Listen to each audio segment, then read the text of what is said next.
Portateur. Feuilleur. Peur.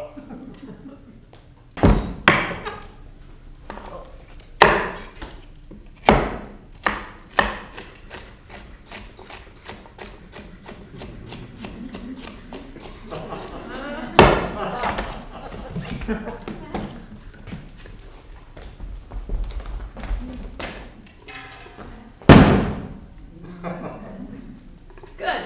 Yeah? Not bad. Well, good evening, everyone. Thank you for hanging around. And many thanks to the cast for agreeing after such a many applause. They just opened this show last night, so they're coming off of a week of technical rehearsals in the afternoon and previews at night. And they still don't get a day off until Monday. So asking them to stick around on a Friday night, they're very gracious to agree. So I'm gonna just ask you each to just introduce yourselves. Most folks have their programs, but if you don't mind. And then I'm gonna jump in with a few of my own questions, and then I'll open the floor to folks who wanna share some thoughts and questions. So I'll just go straight down the line. I'm Elissa. I played all the white ladies. I'm Nicole. I played all the Asian women.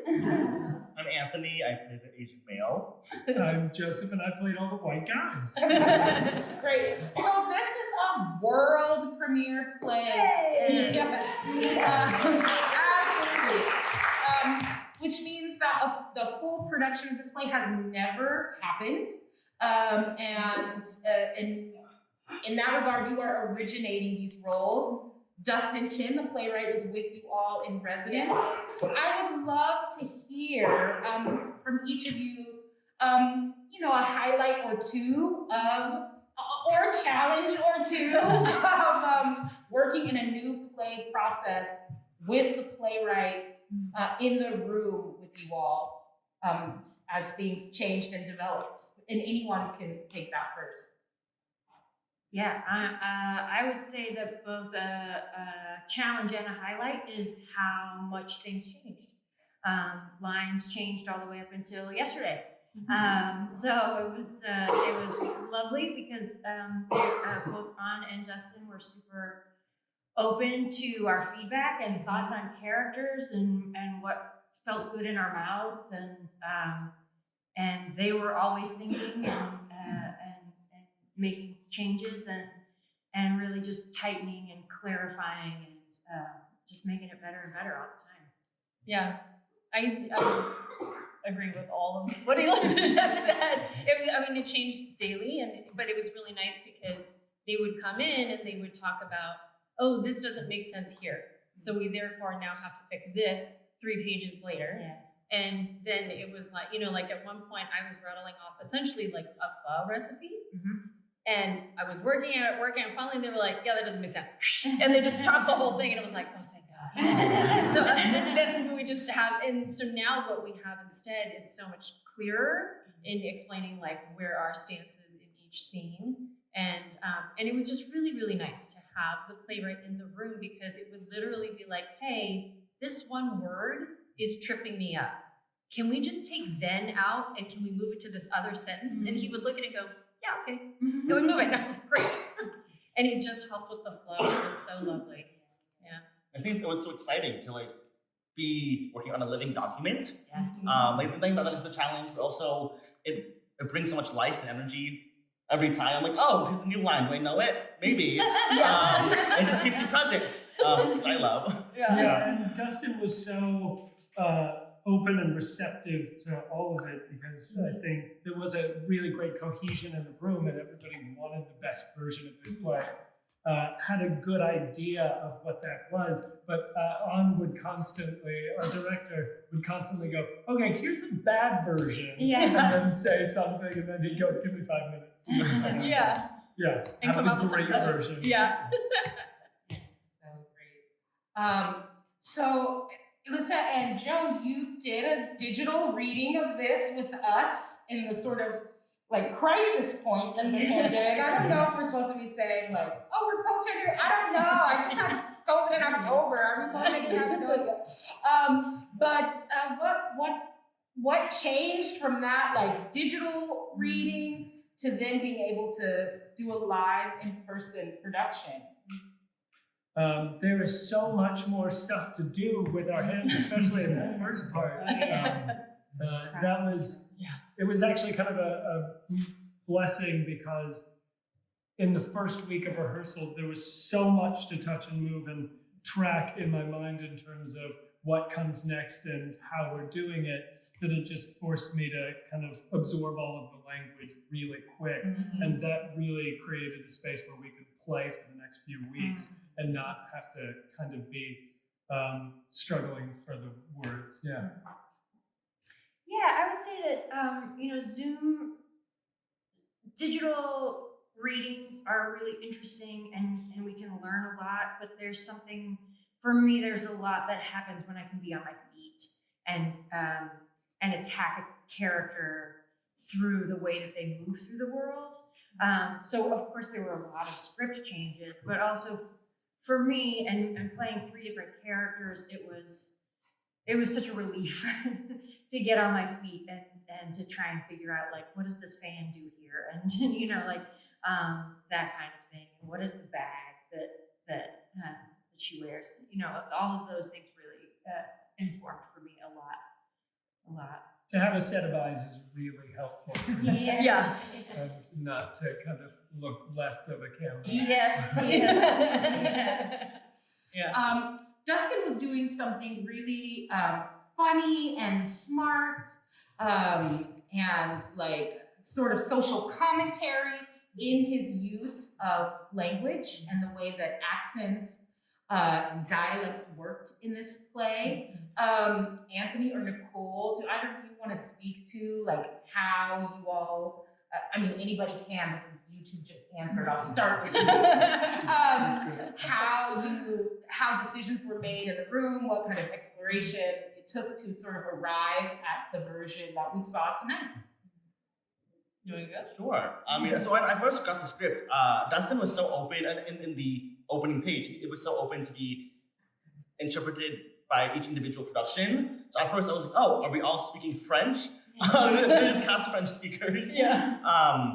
But I think it was very clear that On had a clear vision and made sure that the French and the Southern sounded different than the standard American, and he was very decisive on that. And being the translator character in the play, it was, I think, extra intentional that I have to switch every single word. And that helped really like how I act, I think, in terms of, I'm literally translating the line for the other characters as Anthony the actor. Which is so great.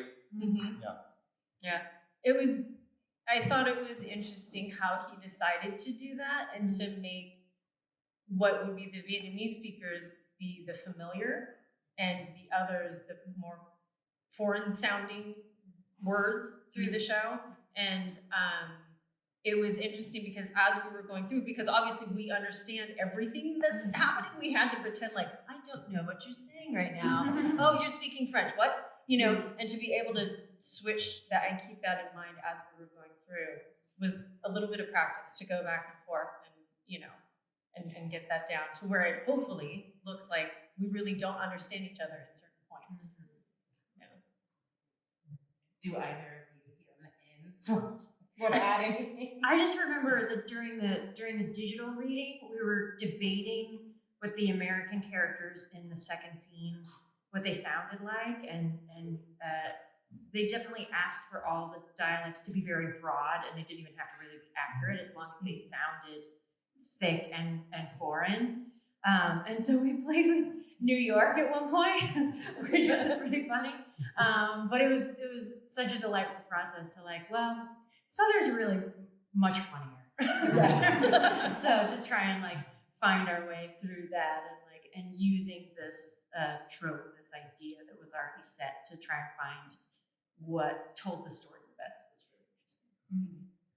Great. I'll go with one more and then I'll open it up, which is for each of you, which one of your sort of three characters, like which act for you individually is the most like fun to do? Oh, I don't know. I kind of feel like for me, Twee is the first one. Yes. Was a lot of fun because she's mischievous and she doesn't know the rules of this very fancy French house she's walked into, but she also really doesn't care.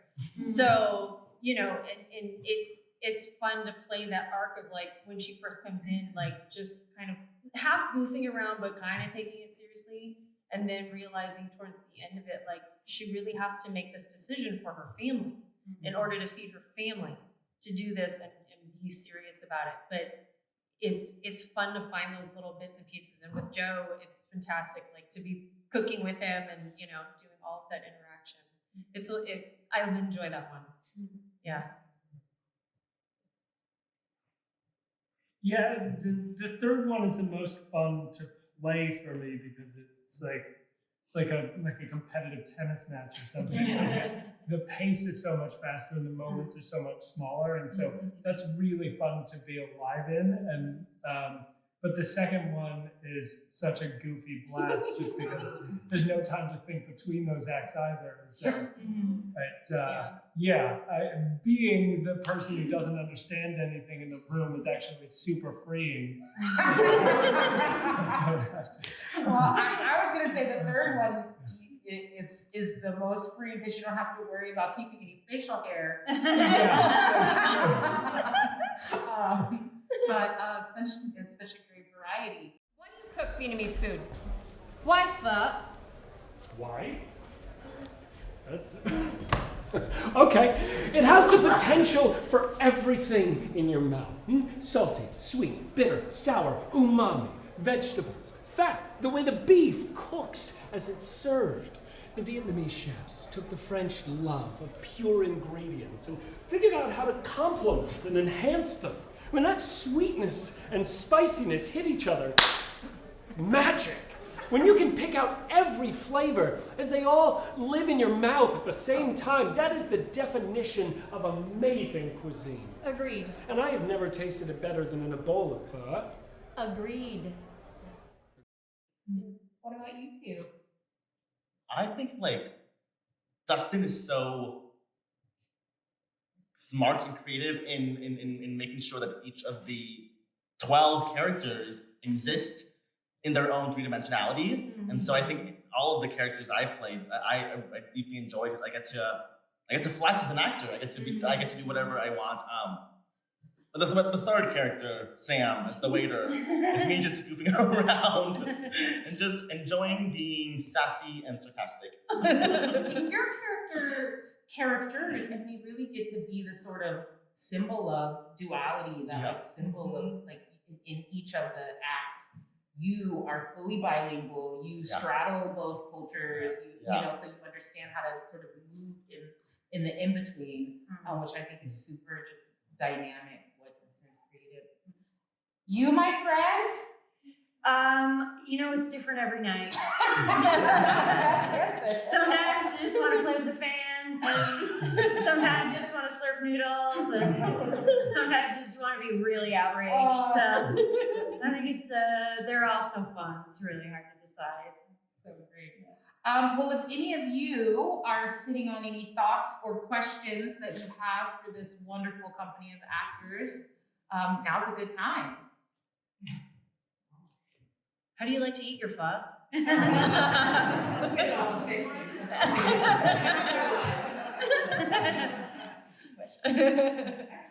Yes. But I'm not quite sure how to articulate it. It's coming right out of my mouth. But how does it change for you as you go from one act to the next, especially with interacting with each other? I mean, particularly when you start talking about having had be on Zoom before, to be in the room with each other, I imagine transforms what you're doing each time.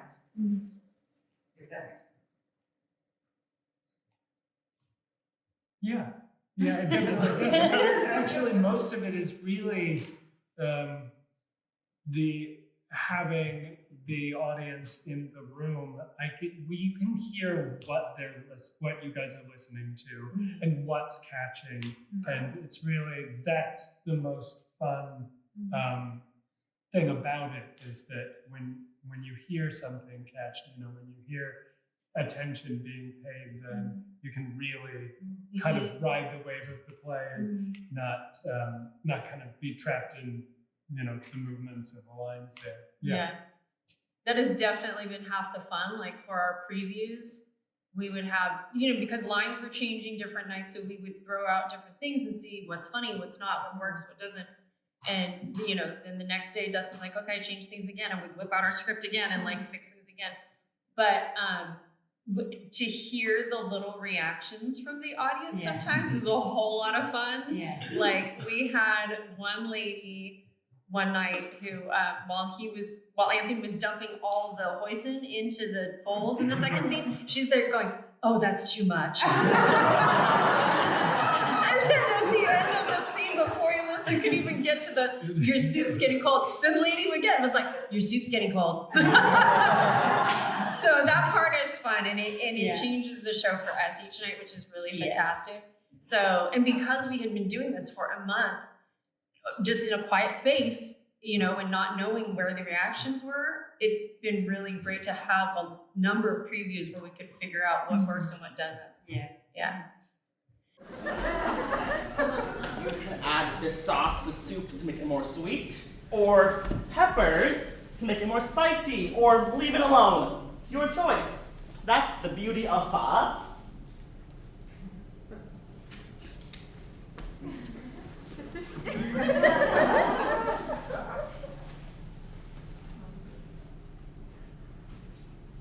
How you like?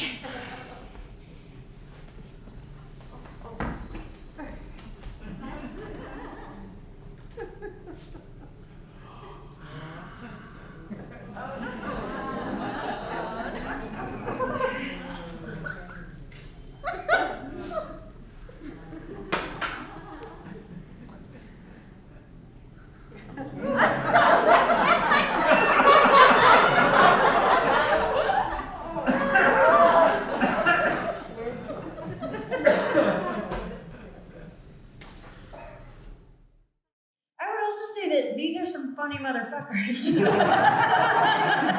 Sorry. Yes. Yeah. We leave that out later, right? Get ready. And so, there's nights that certain things that other actors do tickle me more than others. Sometimes Joseph is more of a toddler than other nights, and so that's fun too. Is to what we've done is pretty set, and comedy is so interesting because it is musical, and if you there are things you can do to kill the rhythm, and that completely kills a joke, but there is still room for us to be humans inside of it, and so it's very fun. It's very fun just to watch all of these talented humans and try not to laugh at them. Anyone else have a question? Yes. The end is hilarious. And so, it's such a good period on the whole sense of the show. How do you feel that the narrative going forward into the future, this being done in different theaters, different places? Oh, that's a good question. Dustin was really interested in gray spaces. He talked about that a lot, that he didn't want this play to be black and white. He didn't want any of these characters to be villains or heroes. Like, he really was interested in gray spaces. And that's my favorite part about the ending, is that it's gray, and people can take away what they want, and it leaves it open for other productions too, I think, which is really exciting. Yeah. And I will note that this is part of a rolling world premiere. So An Nguyen will direct this play 2 more times within the next span of a year. Down in the LA area at the Chance Theater, where he is the artistic director, they will do a production. And then up in Oregon, at the it's not the cabaret, but it is like OCT, Oregon Contemporary Theater. Eugene. In Eugene, they will do another production of this play. And each production will have sort of a different mix of maybe some new actors, some new designers, like not each production, it won't be like a plug and play. Like each new production will have to get new people involved in it. And so it'll be interesting to see a year from now what has changed. And I know from my own conversations with Dustin that gray space is such a true thing because Dustin is Chinese or Chinese descent. And so he already was like, what does it mean then for me to be writing a play about a Vietnamese culinary like evolution or appropriation? So already it's like, especially I think for us here in the San Francisco Bay Area, like there's so much like fusion is the word that was used in the script, that it's like, where are we being like appreciating other culture? Where are we appropriating other culture? Where is it like an act of generosity to enjoy this kind of experience, and where is it like culture vulture? And I think the play is asking those questions in such a dynamic way. Yeah. It seems like it'll be very interesting when and if this play is ever in a place that isn't like so infused with foodie kind of mentality. There's a comment about the hoisin sauce and and the temperature, of course, in Berkeley. What else? Yeah. But it may not be quite as strong in some of the other places. So it'll be interesting to see how that. Yeah. Well, thank you all so much. We are